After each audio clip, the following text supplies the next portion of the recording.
বক্তব্যে, ওনার জুমার খুতবায়, ওনার বিভিন্ন আলোচনায় বক্তব্যগুলো থেকে আমরা বুঝতে পারি। তাহলে নেতা হইতে হলে তার এলোকোয়েন্স লাগে, বাগ্মিতা লাগে।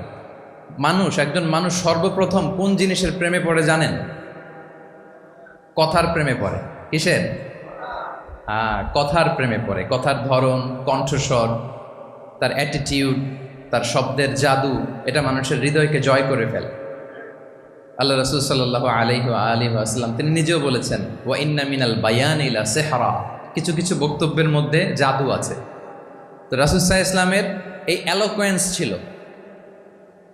এলোকোয়েন্স, তিনি বলতেন উতিতু জাওয়ামিউল কালিম, আল্লাহ তাআলা আমাকে সর্বমর্ম বাচন ভঙ্গির অধিকারী করেছেন।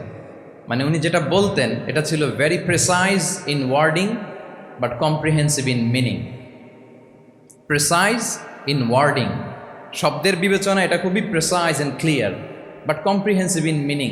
এটার যে দোতনা, এটার যে appeal to the heart of the people, to the heart of the listener, এটা অসাধারণ, মানুষের হৃদয়কে জয় করে ফেলতো। আল্লাহু আকবার। তাহলে নেতা হইতে হইলে তার কমিউনিকেশন স্কিল লাগবে। কি বলেন? লাগবে? এখন নেতা আসছে, উনি বক্তব্য করতে পারতেছে না, তাহলে কি নেতা হইতে পারবে? পারবে না। তাহলে পাবলিক স্পিকিং, কমিউনিকেশন স্কিল, এটা ইটস এ মাস্ট, এটা নেতার লাগবে। যেমনটি রাসূলুল্লাহ সাল্লাল্লাহু আলাইহি ওয়াসাল্লামের ছিল। উনি সর্বমর্ম বাচন ভঙ্গির অধিকারী ছিলেন। বলতেন কম, কিন্তু এটার অ্যাপিল ছিল অনেক বেশি, এটার ব্যাখ্যা হয়ে যেত অনেক। রাসূল সাল্লাল্লাহু আলাইহি ওয়াসাল্লামের সবচাইতে বড় ভাষণটি ছিল বিদায় হজের ভাষণ, খুব সম্ভবত। ওই ভাষণের টেক্সটগুলোকে যদি একসাথে করা হয়, আমার মনে হয় 10 মিনিটের বেশি লাগবে না ওই টেক্সটগুলো পড়তে। তার মানে সবচাইতে বড় যে ভাষণ ওনার, ওটা কত ছিল? 10 থেকে 12 মিনিটের ভাষণ ছিল। আমরা তো ঘন্টার পর ঘন্টা বক্তব্য করি। তারপর ওনার জুমার খুতবায়, ওনার বিভিন্ন আলোচনায় বক্তব্যগুলো থেকে আমরা বুঝতে পারি।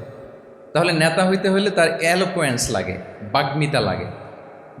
একজন মানুষ সর্বপ্রথম কোন জিনিসের প্রেমে পড়ে জানেন? কথার প্রেমে পড়ে। কিসের? কথার প্রেমে পড়ে। কথার ধরন, কণ্ঠস্বর, তার অ্যাটিটিউড, তার শব্দের জাদু, এটা মানুষের হৃদয়কে জয় করে ফেলে। আল্লাহ রাসূল সাল্লাল্লাহু আলাইহি ওয়াসাল্লাম তিনি নিজেও বলেছেন, ওয়া ইন্না মিনাল বায়ানি লা সিহরা, কিছু কিছু বক্তব্যের মধ্যে জাদু আছে। তো রাসূল সাল্লাল্লাহু আলাইহি ওয়াসাল্লামের এই এলোকোয়েন্স ছিল। এলোকোয়েন্স, তিনি বলতেন উতিতু জাওয়ামিউল কালিম, আল্লাহ তাআলা আমাকে সর্বমর্ম বাচন ভঙ্গির অধিকারী করেছেন। মানে উনি যেটা বলতেন এটা ছিল very precise in wording but comprehensive in meaning. Precise in wording, শব্দের বিবেচনা এটা খুবই precise and clear, but comprehensive in meaning. এটার যে দোতনা, এটার যে appeal to the heart of the people, to the heart of the listener, এটা অসাধারণ, মানুষের হৃদয়কে জয় করে ফেলতো। আল্লাহু আকবার। তাহলে নেতা হইতে হইলে তার কমিউনিকেশন স্কিল লাগবে। কি বলেন? লাগবে? এখন নেতা আসছে, উনি বক্তব্য করতে পারতেছে না, তাহলে কি নেতা হইতে পারবে? পারবে না। তাহলে পাবলিক স্পিকিং, কমিউনিকেশন স্কিল, এটা ইটস এ মাস্ট, এটা নেতার লাগবে। যেমনটি রাসূলুল্লাহ সাল্লাল্লাহু আলাইহি ওয়াসাল্লামের ছিল। উনি সর্বমর্ম বাচন ভঙ্গির অধিকারী ছিলেন। বলতেন কম, কিন্তু এটার অ্যাপিল ছিল অনেক বেশি, এটার ব্যাখ্যা হয়ে যেত অনেক। রাসূল সাল্লাল্লাহু আলাইহি ওয়াসাল্লামের সবচাইতে বড় ভাষণটি ছিল বিদায় হজের ভাষণ, খুব সম্ভবত। ওই ভাষণের টেক্সটগুলোকে যদি একসাথে করা হয়, আমার মনে হয় 10 মিনিটের বেশি লাগবে না ওই টেক্সটগুলো পড়তে। তার মানে সবচাইতে বড় যে ভাষণ ওনার, ওটা কত ছিল? 10 থেকে 12 মিনিটের ভাষণ ছিল। আমরা তো ঘন্টার পর ঘন্টা বক্তব্য করি। তারপর